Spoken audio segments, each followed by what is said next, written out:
going? Happy Wednesday. Right? It's a different day for streaming. Definitely unusual. Had her like really go down to the mic. Let me just Ready to bring it back up. Not like wiggling down. Yeah, how's everyone doing? Yeah, what's up, 223? Hope all is well with what's you too, up, Final Luigi. Lugia? I mean, I always and the do Fed, that. what's up, Shane? How's it going? Yeah, man. Good to see everybody. We have a song called End the Fed. Also, we want to end the Fed. These are all true things. So I made the song, I guess. So yeah, we're just excited that the I Did Not Consent music video campaign is doing super well, and we're just doing a little last minute reminder for everybody that it's ending tonight. We actually only have, I think, 5 hours left. We've already crossed over 7K, which means that we've unlocked the special bonus print. So yeah, so over halfway funded. Yeah. While it's not at our goal, I think that we can make something decent. So.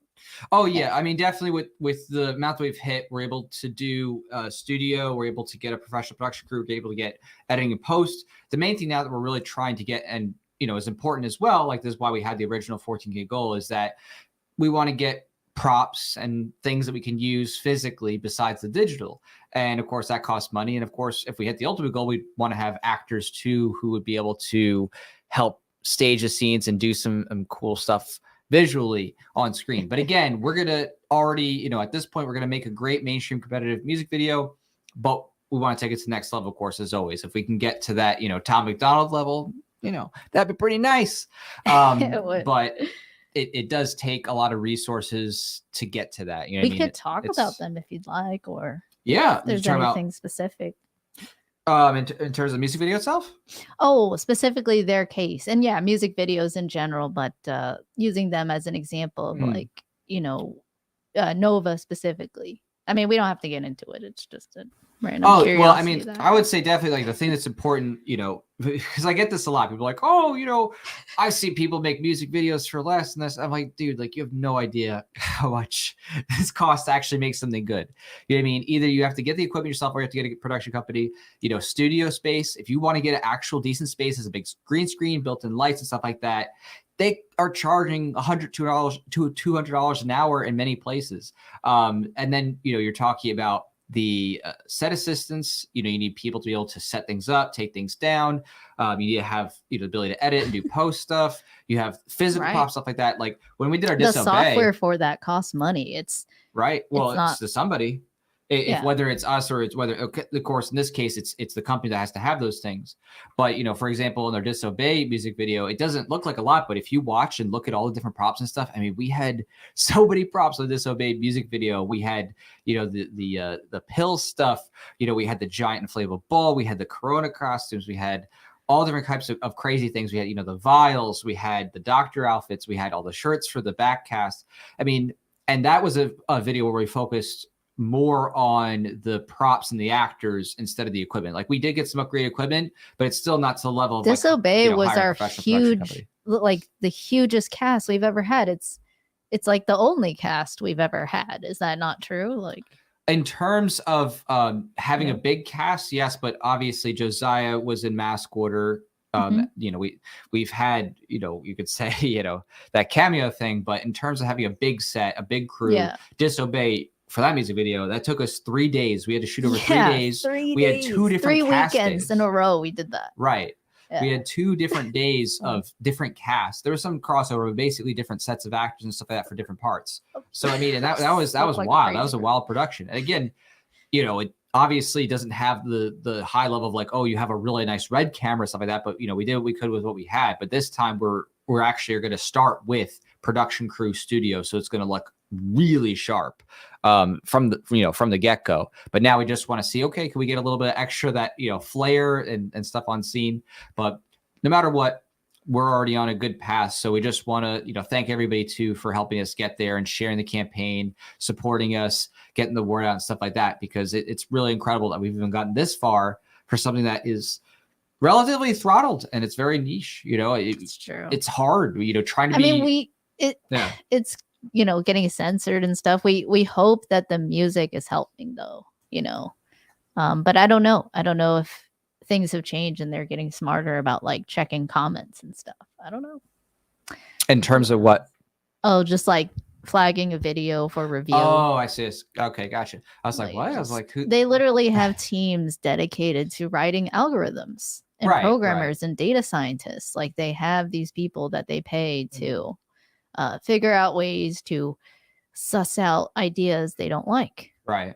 Well, and I mean misinformation. Yeah. I'm sorry. I mean, no. Yeah, that's too funny.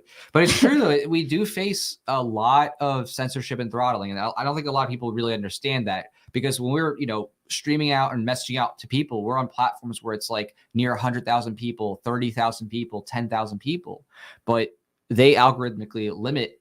And especially us, because we've watched it. We've been a part of the group of people, have watched the changes, and it's hard. And that's why you have to do so many different messages and stuff like that. Because in the past, it's like, oh, okay, you just post a page and everybody's going to see it, by and large. And now it's like, you get like 0.01%. So it's been an uphill battle trying to get the message out and trying to reach people, stuff like that. But we keep, pressing, fighting for it. And yeah, so we just really appreciate everybody who's helped us share and get past that throttling. Well said. Well said. So good at this off the cuff speaking. I looked at the camera and then you changed it. I was delayed. Actually, on that note, I was gonna say I do have something else pretty cool out here. I was sharing this the other day. I actually and this says not for resale, but I didn't put that on there. So basically, Amazon, whenever you do your new book release, they give you a proof, and the proof has that on there. So this is just the original proof copy, but this is my first nonfiction book. It's actually the definitive guide to libertarian voluntarism. Do you notice how he said nonfiction? Because there's voluntarism comic series. Yes. Yes. Obviously, I'm well published for over 10 years in the comic book world. That's true. But this is my first. And of course, I had to integrate artistic things if I'm going to do my own book thing. I was like, can you make it a comic? Can you add a picture? And you're like, no, that'll just be a comic. Yeah, this book is actually meant to be a book that is comprehensive in terms of the foundational philosophy on the ethics of property rights and consent. So I really recommend checking this out. It's now available on Amazon too. I'm actually going to get my first physical copies next week, but we have music coming out, we have books coming out, we have all kinds of crazy things going on. So I just appreciate everybody who is an early supporter. There's quite a few people who actually got early copies of this and I've already gotten them, and I've gotten some great feedback. So that's I really love the cover. I just like, this is alone cover. It's like an art piece. It's so pretty. It's a very pretty cover. Anyone can people name those names of those faces? I mean, those names. Can anyone name those names? Anyone name those faces? The faces? I can obviously. Rothbard. Spoon. Is that Hayek? No. Dang it. I missed it. Okay, so, and then Rothbard. It's the bottom left Mises, and right that I don't know very well. Auberon Herbert, Spooner, Carl Menger. So again, Menger, right. These are Carl some Menger, of, in my opinion, some of the most foundational thinkers in the respective realms when it comes to like libertarianism, property rights, and voluntarist thinking. For me, these are some of like, the really big root names to these fields. So it's I like how you said that, foundational, right? Definitely. Yeah. Oh, thank you, Kent. I appreciate it. Wow. Yeah, so oh my gosh. Look. Okay, sorry. I just, me. I just look at the little baby. So cute. So okay, cute. Your baby's cute, Kenneth. He's got the cute. You didn't know. The cute babes. You didn't know. So Bastiat is definitely a big person for a lot of people, in terms of the law. It's tough for me to say that he is as foundational when it comes to property rights and voluntarism as those others. Again, Bastiat, absolutely. That was a really good fantastic. But I don't know. It's tough for me to say that, because he had a criticism of state power and socialism and things like that. But when it comes to philosophy and economics, right, those two, I'm trying to define a framework and give definitions specifically on things like that. I would say, for example, Mises and Rothbard, they really strive to do that. Right. Define terms, help, give wave to new ideas, and try to encapsulate it in certain principles as well. Right. Like with Mises, it was a focus on human action as the first axiom, right? So Rothbard just took that and he's like, okay, let's just be consistent the full way, and I'm going to be ANCAP, you know. So you had Mises, who was more, what would you say? I mean, they're both Austrian economists, but Austro-libertarian. But Rothbard was specifically an anarchist, an anarcho-capitalist. So. Right. Yeah. Mises said that, you know, Rothbard was fulfilling what he did, but I would say economically Mises is there, but Menger before. But yeah, exactly. And of course, I think Rothbard more elaborated on also philosophy and things like that in terms of property rights and ethics. I think, though, to just note about Bastiat, what was special about Bastiat is his focus was more on like the nature of the state. So he was, I don't think, as philosophical about human action as much as talking about the nature of what governments do in terms of legal plunder, how people legalize plunder, and specifically talking about socialist criticism, saying like, oh, if you don't want the government to provide you this thing, then you must be against, you know, bread, right? Like his ancient idea, you know, quote of socialism, stuff like that. So again, Bastiat's fantastic, of course, and has definitely woke up a lot of people. I just think he'd be in a chart of liberty figureheads, you know. Oh, for sure. And you can only fit so many dudes on a page. So many dudes. I can only fit so many dudes. Maybe the next and part of this issue. Wasn't this partly also your biggest influence as well? Like you're the author, so. Well, right, yeah, a bit big influence and stuff like that, and also founding philosophers as well. Right, I would say some of the most instrumental progenitors of these two fields in terms of property rights, voluntarism, and things like that with libertarianism. So yeah, I mean, again, it's one of those books. It's not thick, you know, it's not crazy. I really want to make this accessible because a lot sorry, it's not thick, but I want to make it accessible enough that anybody can do it. Well, I like it to the like point. Those thick boys. Hey, speaking of thick boys, I'm just kidding. Hey, Ronald Robinson, you are so cool. He says Tracy. My copy came Monday. Okay, Ronald Tracy Robinson. Okay, you want the full thing? RTR. Okay, my copy came Monday. It's a timely purchase that has helped me so much. Really? That's so awesome. Please tell us about your stories of how it has helped you. I would love to know. I'm sure Jack would like to know too. Yeah, absolutely. I've been very thankful that people have talked to me about it. Again, I don't even know that anyone would necessarily agree with everything that I wrote in there, because I do put in very pointed, controversial things, but it's something that I substantiate and I give a logical framework, you know, going back to the roots of, you know, who owns what, property rights and things like that, and developing the philosophies. So I don't think anybody's going to be disappointed in what they read in terms of like pushing their thinking and challenging them to think. I think it's very clarifying, at least. Yeah, so definitely. Whether, you know, the goal is, while the goal is always right to change minds, and we are libertarian volunteers, so of course, you know, we really believe that as an ethical framework for human society. So of course, our ultimate goal is everyone believes it. But another goal of the book, I would say, is it's at the very least clarifying. So whether you walk away and you're still a state of somehow, whatever. That'd be crazy. Honestly, be crazy. That would be nuts. How can you read? You know, but anyway, just having the solid principles laid out to you is great. And I think that is actually missing a lot. And, you know, we talked to some of our friends and they shared some similar sentiments of just like, you know, there hasn't been anything that's like really clear about bridging libertarianism and voluntarism together, and also differentiating between the two in a clear, coherent way with definitions, right? And so I really like how you define, and after I read it, I got a, you know, early sneak peek, you know, obviously.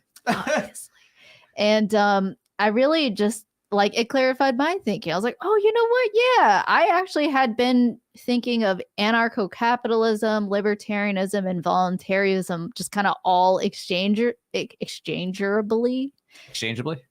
I was born in America. Exchangeably.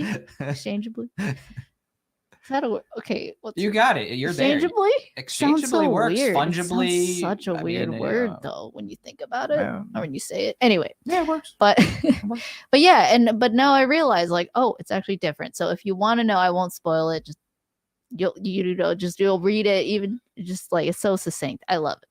Great job. That's what I tell people too. They're like, because I had some people like, could you explain it quickly? I'm like, actually, not really, because the whole point of me writing this book in the first place was to demonstrate that, yes, the principles can be done succinctly, but not as succinctly as a little Facebook or a Twitter post. There's actually a lot of philosophical things you have to think about yourself, the nature of existence, the nature of what you need to live, your interactions with other people, in order to actually come to a point.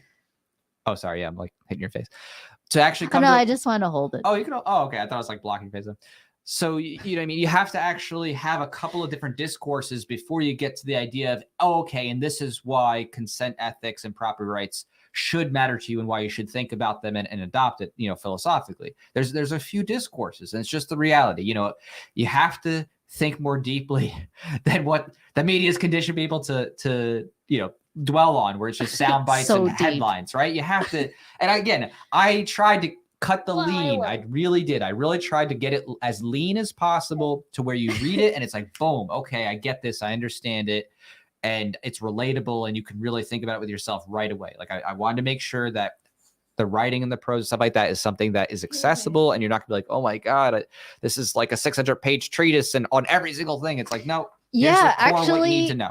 I am one of those customers who I just want to, like, you know, I have a lot going on in my life. And usually for certain things, I just want a summary. Like if I just want to know, like, hey, what is these philosophies about? I would just like a succinct summary, you know, something really quick. And then if I do want a deep dive, I can read volumes 1 through whatever 6 of Conceived in Liberty. But each of those volumes is huge, and it's like packed with like details of like upon detail upon detail. And normally I like details, but I pick and choose when I want detail. And so, you know, in this certain case, like, you know, I haven't prioritized that above certain things. And so, yeah, I want to have a succinct summary. And I just love that you accomplished that. And I just love that you chose like artsy pieces. Thank you. Maybe you can make a special edition with like each chapter is like a pretty art. Maybe one day. I mean, I definitely gonna do that for the sequel book to this. Like, have more I'd buy it. An even bigger beautified art cover. I'd buy it. But it's something that is too like very unique. I want to make sure this is clear for anybody just who's, you know, checking in. I want to just give you the facts that this is not a history book. This is not like, oh, here's all history of libertarian thought. No, it's not like that. This is not some book that's history. Yeah, this is not like some, you know, history of thought every single person. No. This is not me just pull quoting a bunch of people. I'm not regurgitating what a bunch of other authors said. Okay, so that's important to say. I mean, there are things where I say, okay, you know, there's this further food for thought to look into from other authors and things like that, but it's not regurgitation. This is something that I actually developed independently and have unique contributions to in terms of the framework and the thinking. So that, you know, that's something that also for me was really important, because I've been doing this for a long time. Like I didn't just write this book because I'm like, oh, I was a libertarian, you know, 2 years ago. I've been doing liberty activism and been in this space for over 15 years.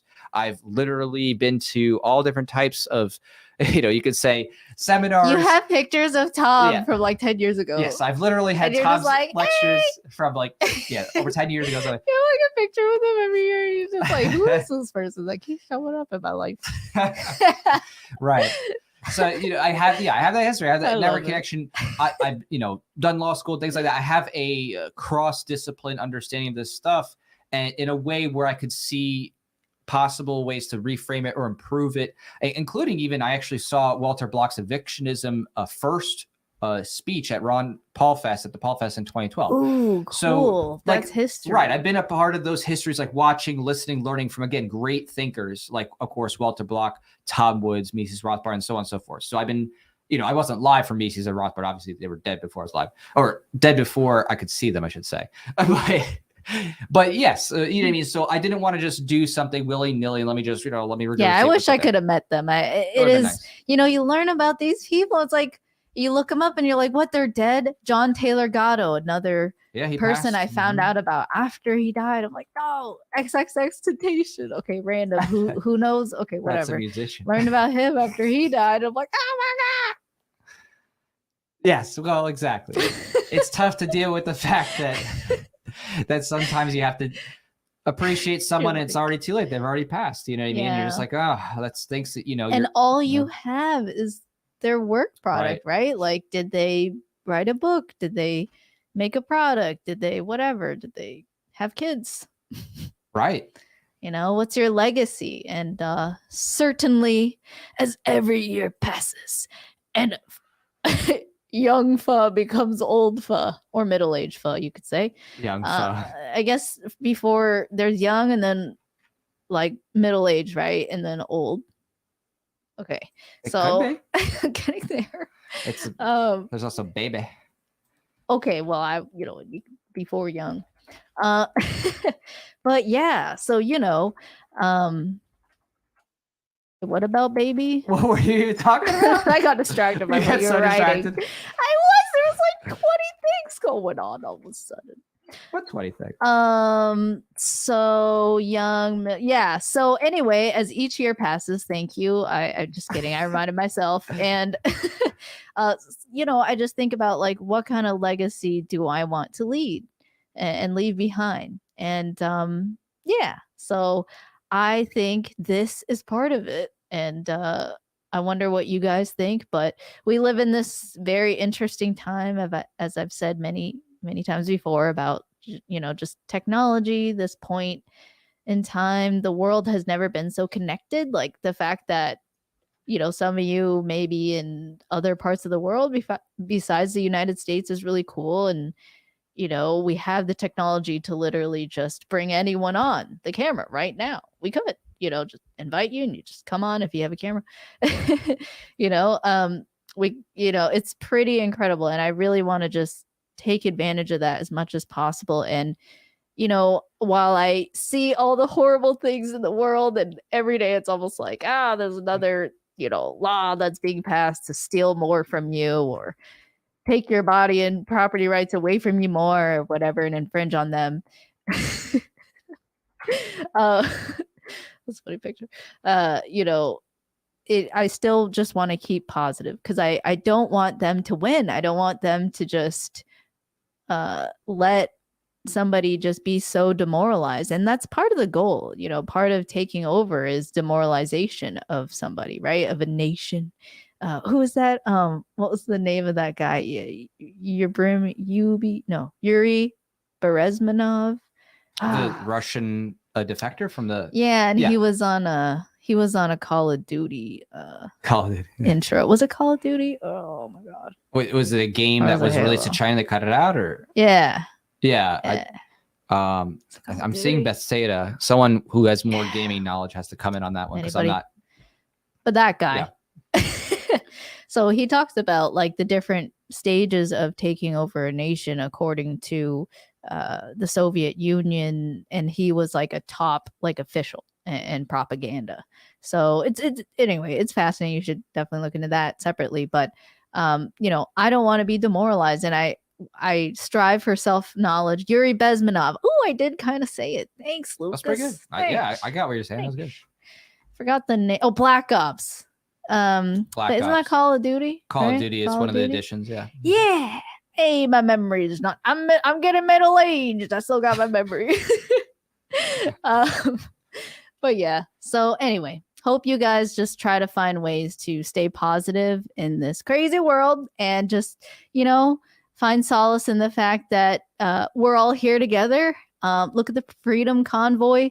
Those Canadians, man, they don't really have guns. So like, all right, we got trucks and we got tractors. And it's really risky. They're willing to mess up their own supply chain, that their own families rely on, and friends. So whatever, like I'm just really curious to see how this goes, but it really shows just how desperate they are and how pushed these really stereotypically polite Canadians are. It's true. Like they are. Like, they're so polite about it. They're like, hey, please stop infringing. Please. Or like in the UK. Anyway.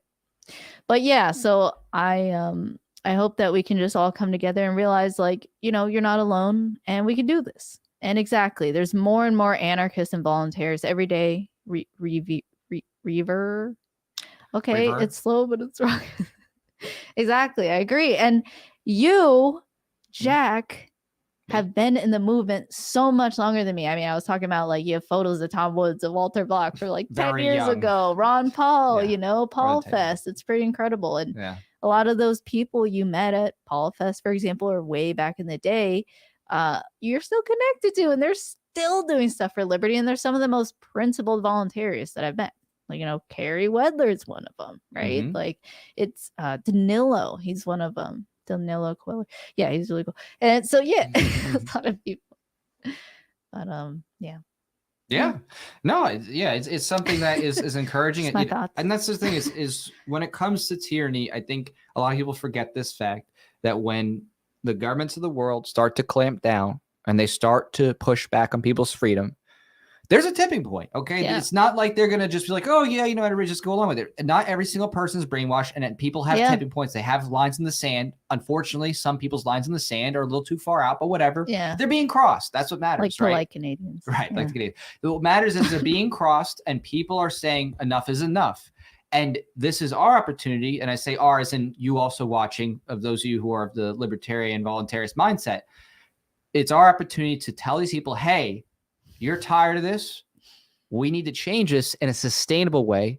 That's a principled way that recognizes that individual body property rights are sovereign. And the government doesn't own us. They don't have the right to dictate how we can or can't travel according to their made up rules, how we can or can't do business, who we get to decide to host or not host for different events and this or that. They don't get to decide that. We decide that for ourselves, and that's it.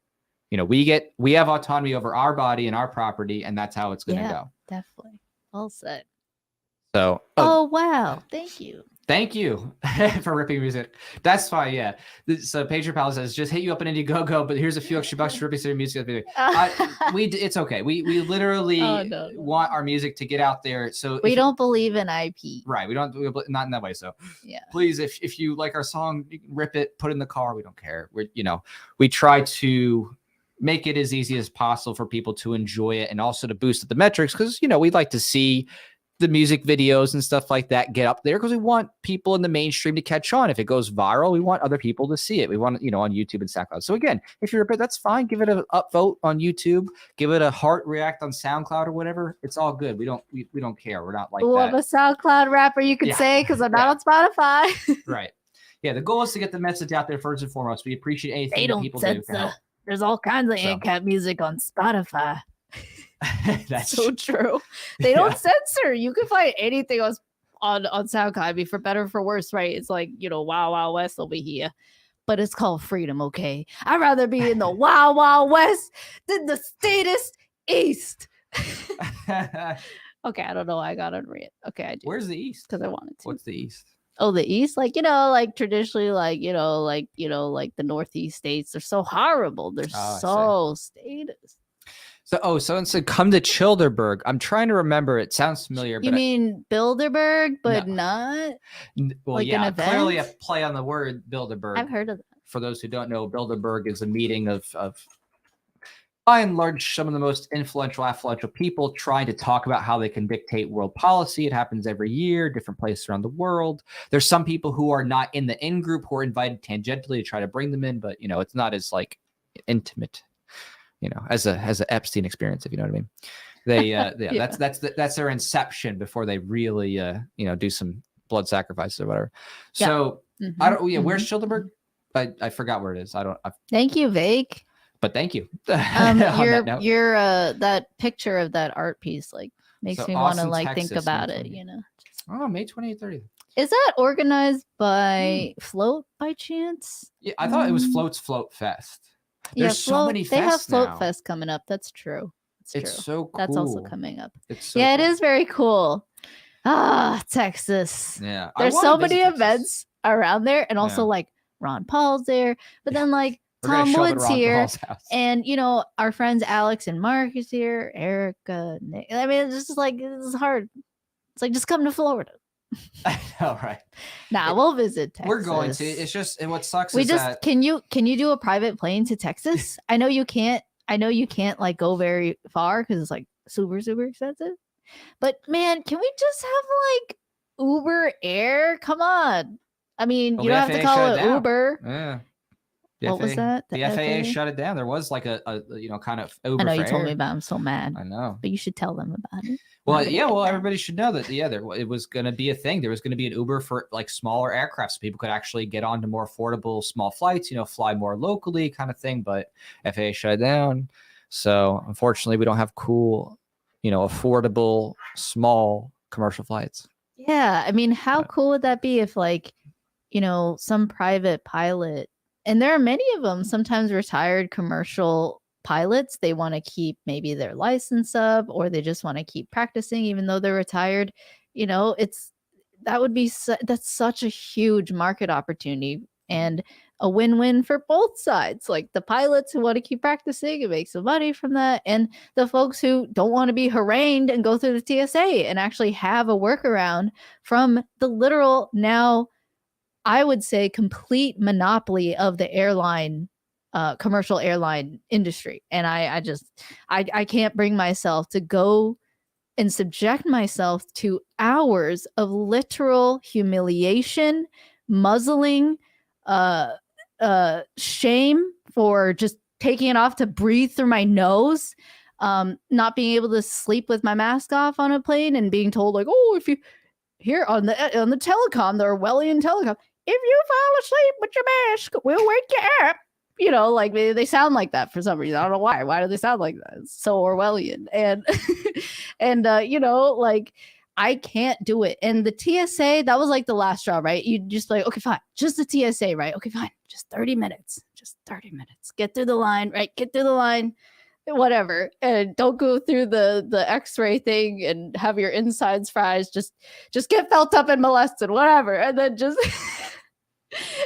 get right. So that was like the last straw for me, and I was like, fine. And then I'm like, freedom, yay, no mask, right? No mask, cool. And then the line was just like hearing and seeing that no matter what, they had no exceptions, nothing. First class isn't even safe anymore. It was for a little bit, and then I'm sure Karens when the government, threatened and people complained, whatever.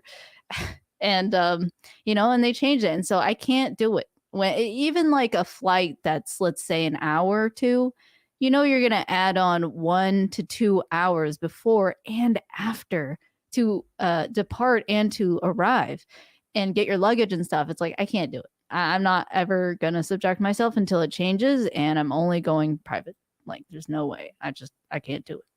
And the last thing is like, don't let them give up your private property, your sovereignty over your car. Know your rights when it comes to driving. If you're not going to fly, know what your rights are and look that up and understand like how to not incriminate yourself. Don't consent to searches and seizures, ask for a lawyer, all those things, stay silent, all that. And just retain your sovereignty. I know it might be hard because I know there's whatever, but it's up to you, right? It's all up to you. I don't think it's immoral either to choose to subject yourself, right? That's you. That's your choice. You're not infringing on anybody. They're infringing on you. So you just, choose to go along. Okay, well, that's, on you. Yeah. No, and they're going to keep pushing if you don't resist, because time and again, it's already been shown. We just need to defund it, though. Imagine if everyone just stopped en masse. They'd just be like, then there's a threshold. There's a practicability threshold, but for sure in the in terms of the government's trying to push forward and things, they're trying to get stuff in cars, right, to monitor how many miles you're driving, right? Like that's been a proposal already a few times, to try to like charge people taxes by the mile, and then having breathalyzers in trucks. So that you can't drive it unless you blow for. I mean, they'll do everything and anything. Right. You have to just say no, and you have to say screw how you. To be we're not free. Doing this. Look at your shirt. Yeah. Oh, of course. Hell no, you won't take my AR-15. Beto O'Rourke from Texas. Yeah, stay in Austin. Just kidding. Get out of Austin. He even was just recently trying to say, oh yeah, I heard that because elections are coming up. Yeah, I know, right? Oh yeah. Oh, your gun rights back. I changed my mind. Sure. I'm a sheep again. Oh, don't worry. Gosh. He's a piece of crap. I reached enlightenment. I started meditating. I acquired some knowledge. I realized the error of my ways. You lie. You lie, Beto O'Rourke. You lie. I don't know why I sound like I'm from Texas, but maybe it's because you're from Texas, Beto. Is that what Texas people sound like? Isn't it? I don't know. Could be. Hey, welcome to Texas. Everything's big. We got barbecue. We got big women. We got big men. We got big barbecue. Did it say barbecue? That's the thing that I ate when I went to Texas. I had barbecue upon barbecue. That's what everyone want to show me. They're like, you want to go to smoke shacks? There's like 5 barbecues in a row. I'm like, this is amazing. That's too funny. Well, we're gonna go. I mean, yeah. Well, I don't know if we're gonna go to Schillerberg. I want to go in terms of psychologically. Yes, all these events. I want to go psychologically. Yes, I want to go. Park Fest. I want to go. Anarchimoco. Float Fest. The desire is there. Peacock. The problem is figuring out how to do it with the rest of the responsibilities and everything else I got to do for everything we're doing. That's the hard part. That's so true, right? Plus, we have a couple events that we're trying to do too. We have the music video shoot. All right, and Florida Man. We're gonna do Florida Man this year too. Yeah. We got another big project later this year. Can we play that song? Oh no, we don't have to. Yeah, I don't even know it. I'd have to look at the buttons, but I could later. Anyway, so we have, later this year we're gonna do Florida Man. Later this year we're doing the Volunteers Copy Next Issue. Later this year we have at least 2 events that we're planning for sure. So, and then we got to do this music video right now that we're working on. So it's a crazy schedule. Doing 2 events. Can we talk about those? Not yet, because we haven't booked the talent. Okay. But we have really cool people. It's gonna be fun. But the thing is, that's the thing is we want to both go to these places and do our own stuff, and it's just constantly trying to figure out how to make it all work. So that's what's tough. So Justin says, a buddy from psych grad school, very social because of years of uni, took a month to break the condition. It can be done. So I think, just to interpret this, I think describe the process. Was saying that his buddy was able to be broken from the programming about everything going on, and freed. It took him about a month to get that done. So that's awesome. Yeah. Thank you, Justin, for your service. Justin. Thank you again. Every single person, right? Who, if you change 2 people, thank you for 2 bowls of pho with inflation, just 1. And a goiku. 2 bowls of pho, yeah. No, now it's just 1 pho and a goiku. 1 pho in even a goiku. Oh my god! But it's seriously something that can be done, right? You just change 2 people. This is a matter of exponential function, right? 2 to the second power, then 2 to the third, to the fourth, to the fifth, to the fifth. If you keep doing that, it's going to be major change. Just change 2 people's minds, everybody. You change 2 people's minds, they go and change 2 people's minds. That's true. Huge, within a matter of years, huge changes. I mean, it's happened. I mean, sorry, I went on like 5 different, and we all did whatever.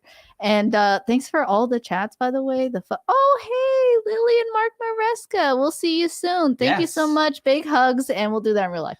And just a quick note: these are some of the people who have been in the Liberty Sphere for more than most people, I would say, maybe even watching this have been alive. I mean, we're talking like the 70s. Many, these people have been trudging here, and despite all, like Joe Jorgensen from that long ago. Well, yeah, as old as her, I guess you could say. Like just the length of being involved. I mean, it's mind blowing to think about all that adversity for 30, 40, 50 years, like not seeing the growth until the past 10 years has exploded. It's called the internet. Right. Well, definitely, So that's what I'm saying about technology. You just got to take advantage of it. That's just don't be scared. Don't be irrationally scared. Own the technology and the knowledge of laws and physics of the world. Okay, I don't know. I'm like Gandalf over here, but and just real quick, Gandalf.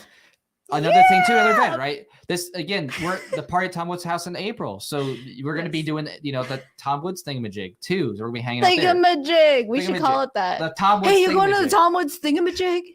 No, you don't know. So if you're going to that event, we will be there. We're also going to be at the LP Con coming up in a week, like just a week and a half now. We're going to be doing performance. Oh my gosh, we're going to perform our first concert. Yeah, so it's a lot of stuff going on, man. It's a lot of stuff. We have a big year going on. And, I feel like a lot of people this year, I've seen it. A lot of content is being created. And from status to libertarians, just a lot of people are like, I'm tired of being locked out. I'm going to make content. I'm going to take my life back. I'm actually seeing that. Like, even if someone is technically still like in that paradigm, they just feel like, no, I don't want to be inside. Like just their most basic desire to just go outside, and create and to do something with their life. And just everyone knows, whether you're status libertarian, you don't have to be, to just know this reality that like people die and you don't know what happens when you die. So why not just try to really maximize your time on earth and do the best that you can and like make Oh, did my mic cut off for a second? I think you tapered off so low that the limiter like started to cut you off. Oh wow. But yes, the idea of just being like, hey, you know, time is short. Just think about that every day. Time is short. What are you doing for yourself to improve yourself? What are you doing to help spread the message to others? What are you doing to improve things for your relationships with your family? If you have kids, you know, trying to be peaceful parents, stuff like that. Again, every little incremental change you make every day, every time you make a choice is a huge opportunity, right? It's every true. Second. So opportunity. Exactly. What are you from Brooklyn? And again, and hang out with us, just having these conversations, talk about the principles, talk about what we can do together and what we can produce and create and network family. And get out there. Exactly. It's something that is just so important. So yeah, I just couldn't have said it better myself. That's why I said it. I just want to just what he said. What he said. But play it back. Play it back. But yeah, so I just want to do quickly note here. Thank you so much, everybody who has been supporting us. We're doing this live here. Let me just share this. Whoa, this is so cool. Yeah. I'm so excited. Just in this short I can't wait to shoot this music video. Actually, we're performing the song "I Did Not Consent." That's one of our songs for our first ever live concert as Jack and Fuck. Right. I mean, if you count like, oh, I sang choir because I was forced to in school. Okay, I did a concert, whatever. Right. This is the first time I wanted to perform a concert. So I'm really excited. And it's going to be like a donation. Right. A way of giving back to the folks at part of the Liberty Movement there, LPF. And yeah. So if you're here in Florida or near, hope we'll see you. It's details are online. If you just look up LPF Con 2022, you can see all the details. So yeah. So that will be fun. And you saw it in his face. We have to prepare and gonna do our best, first time ever, and see how it goes. But I'm excited either way, whether I fumble or not. I'm just gonna really try it and have fun with it, and hope to see a lot of you guys there. I know some of you are gonna be there, so that's exciting already. And again, for a performance thing, it's not like, you know, we have a huge, you know, DJ cast or something like that, like doing special effects backup dancers and fog machines and laser like no, we're gonna have a music video, stuff like that, play behind, we, you know, sing over it, stuff like that. It's just kind of like a fun thing, you know. So yeah, I just want to keep those expectations low to protect my integrity, you know what I'm saying. But we could pay our friends with pizza. Yeah, right. Hey, you guys. Please clap. We'll buy you some Dominoes. Want to be backup dancers? But yeah, so it's super exciting. So thank you so much, seriously, everybody who's, you know, supported and pushed in for us. And really, again, like, I wouldn't have gotten to this point of being able to really write this kind of work here and produce all the stuff that we do without lots of people. I mean, look at this. Talking to us. It is super cool. Talking to us, encouraging us, being there, you know, both emotionally, you know, psychologically, in terms of, you know, offering words of encouragement, financially, the whole gamut. Thank you so much, everybody, for just being there with us and doing this journey, growing with us this whole time, going from, you know, potato cam all the way up to something that, you know, you could kind of see my wrinkles. So it's been really cool. Oh, well, people have seen my eyebrows evolve. It's fine. We grow. It's fine. So yeah, I love that sentiment. It's true. We do grow together. And a lot of you have been here since day one. Zach Lukowski, look at it.